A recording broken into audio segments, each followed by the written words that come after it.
السلام علیکم ورحمۃ اللہ وبرکاتہ۔ امید کرتا ہوں آپ لوگ خیریت سے ہوں گے۔ پروردگار آپ سب کو اپنے زمان میں رکھے۔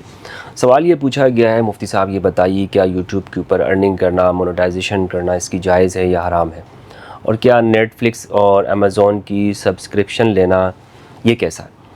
یوٹیوب کے حوالے سے دوستوں میں پہلے بھی بیان کر چکا ہوں اور اس کا جواب میں بعد میں دوں گا۔ پہلے یہ بتاتا چلوں کہ یہ جو نیٹ فلکس ہے یا امیزون ہے، اس کو خریدنا کیسا ہے، اس کو پرچیز کرنا، سبسکرپشن لینا۔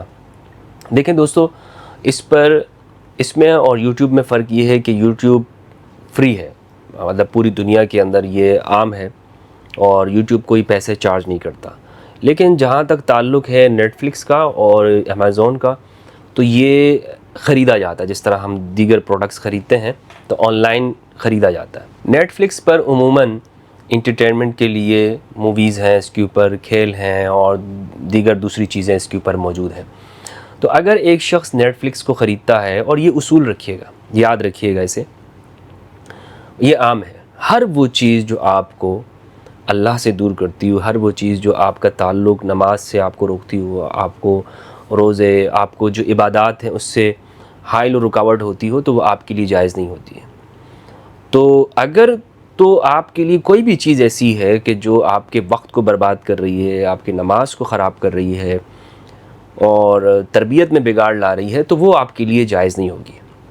لیکن اگر ایک چیز آپ کے لیے، آپ کی عبادات میں رکاوٹ نہیں ہے، تو آپ اس کو خریدتے ہیں، آپ اس کو رکھتے ہیں اور اپنے فارغ اوقات کے اندر انٹرٹینمنٹ پہ لیتے ہیں، یا اسی طرح اس پہ کوئی معلوماتی پروگرامز دیکھتے ہیں، ڈاکومنٹریز دیکھتے ہیں، تو وہ جائز ہے۔ نیٹ فلکس بالکل ایسا ہو گیا جیسے آج ہمارے گھروں میں مختلف ٹی وی چینلز موجود ہوتے ہیں، انٹرنیٹ ہے۔ اب وہ کیا ہے کہ اس پر چیزوں کو بہت محدود کر دیا گیا، یعنی اس کے اوپر ایڈز نہیں آتے ہیں، اس پر دوسری چیزیں موجود نہیں ہیں، تو اس لیے وہ ایک الگ سے بالکل آپ کو چیزیں دیتا ہے۔ اور کیا پتہ آنے والے وقتوں کے اندر، آنے والے وقتوں میں جو اسلامک موویز ہیں وہ زیادہ تعداد کے اندر ایسے بننے لگے اسلامک پروگرامز، اور ان کو نیٹ فلکس پہ ڈالا جائے، کیونکہ ابھی اس پہ جو اکثریت ہے وہ کارٹونز کے حوالے سے ہے، اس پر جو اکثریت ہے وہ فلمیں، ڈرامے، ویب سیریز وغیرہ، یہ ساری چیزیں اس کے اوپر بنائی جاتی ہیں اور اس پر اپلوڈ ہوتی ہیں۔ یوٹیوب ایسا پلیٹ فارم ہے، اس پر آپ یہ ہر ایک آدمی کے دسترس میں اس پہ اپلوڈنگ کرنا، اس پہ ڈاؤن لوڈنگ کرنا۔ لیکن جو نیٹ فلکس ہے وہ ایک صرف خاص ہے بڑی کمپنیز کے ساتھ، تو ممکن ہے آنے والے وقتوں کے اندر وہ اس کا جو استعمال ہے وہ عام ہو۔ اب بھی وہ دیکھنے کے حوالے سے تو عام ہے، تو لہٰذا اس کو ایسا حرام تو نہیں کہا جا سکتا کہ یہ بالکل حرام ہے اور یہ بالکل ایسا ہے کہ آپ اس کو نہ دیکھیں اور وغیرہ وغیرہ۔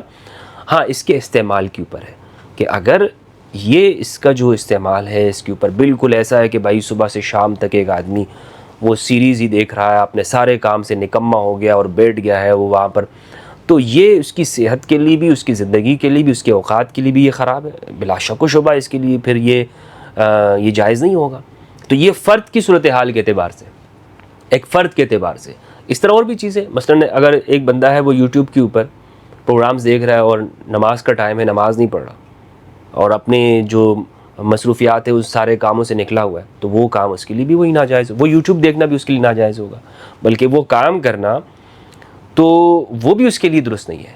تو بالکل، یعنی اس کا ایک اصول میں آپ کو دے رہا ہوں کہ ہر وہ چیز جو آپ کی عبادات میں خلل ڈالتا ہو، ہر وہ چیز جو آپ کے مصروفیات میں، آپ کے کام میں، آپ کی صحت پر نقصان دیتا ہو، تو وہ چیز آپ کے لیے جائز نہیں ہوگی۔ عمومی طور پر ہم یہ کہہ سکتے ہیں کہ نیٹ فلکس کو جو استعمال ہے وہ آپ کے لیے شرائط کے ساتھ وہ آپ کے لیے درست ہو سکتا ہے، لیکن ان شرائط کی پابندی کرنا یہ میرے خیال میں ہر ایک کے بس کی بات نہیں ہوتی۔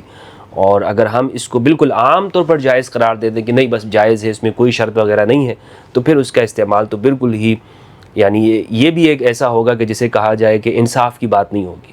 اور یہ بھی کہنا کہ بالکل حرام ہے، آپ اس کو خرید نہیں سکتے، اس کو دیکھ نہیں سکتے، اس کو وغیرہ وغیرہ، یہ بھی پھر درست نہیں ہوگا۔ ہاں، ایک اخلاقی طور پر اس کی ترتیب بنا کر کنڈیشنز کے ساتھ اس کو جائز کہا جا سکتا ہے۔ اور اگر کیونکہ ہم حرام کہہ دیں گے تو بالکل وہی صورتحال ہو جائے گی جو 20ویں صدی کے اندر ہمارے علماء کو پینٹ شرٹ کے ساتھ ہوئی تھی، انگریزی زبان کے ساتھ ہوئی تھی، یا ہمارے لوگوں کو وہ ٹی وی کے حوالے سے ہوئی تھی۔ ایک زمانے میں نا پوری ٹی ویز بھی توڑی جاتی تھی، ٹی وی کے ساتھ جہاد ہو رہا تھا. آج ماشاءاللہ مساجد کے اندر بھی انہوں نے اسکرینیں لگائی ہوئی ہیں بڑی بڑی. جو لوگ اس کو حرام کہتے تھے انہوں نے ہی لگائی ہوئی ہیں. تو اس کا مطلب یہ ہے کہ ہم علل اطلاق طور پر اس کو حرام نہیں کہہ سکتے. تو ضرورت اس امر کی ہے کہ شرائط آپ کے سامنے میں نے بیان کر دی ہیں. اور یاد رکھیں کہ ہمارے ہاں صوفیہ تو یہ کہتے ہیں کہ ہر وہ چیز جو آپ کو اللہ سے دور کرتی ہو نا تو وہ حرام ہوتی ہے. ہر وہ چیز، کوئی بھی چیز ایسی ہو کہ جو آپ کو اللہ سے دور کرتی ہو آپ اس میں شامل کر لیں. آپ بہت ساری چیزیں اس کے اندر آ جاتی ہیں، بہت ساری چیزیں کہ اگر وہ آپ کے لیے حجاب بن رہی ہیں، آپ کی روحانی ترقی میں، آپ کی جسمانی صحت پہ نقصان ڈال رہی ہیں، تو آپ کے لیے وہ چیز کیا ہوگی؟ ناجائز ہوگی. تو بس انہی چیزوں کا خیال رکھیے، اور اگر آپ خیال رکھ سکتے ہیں تو پھر آپ کے لیے جائز ہے، نہیں رکھ سکتے تو آپ کے لیے ناجائز ہے. السلام علیکم ورحمۃ اللہ وبرکاتہ.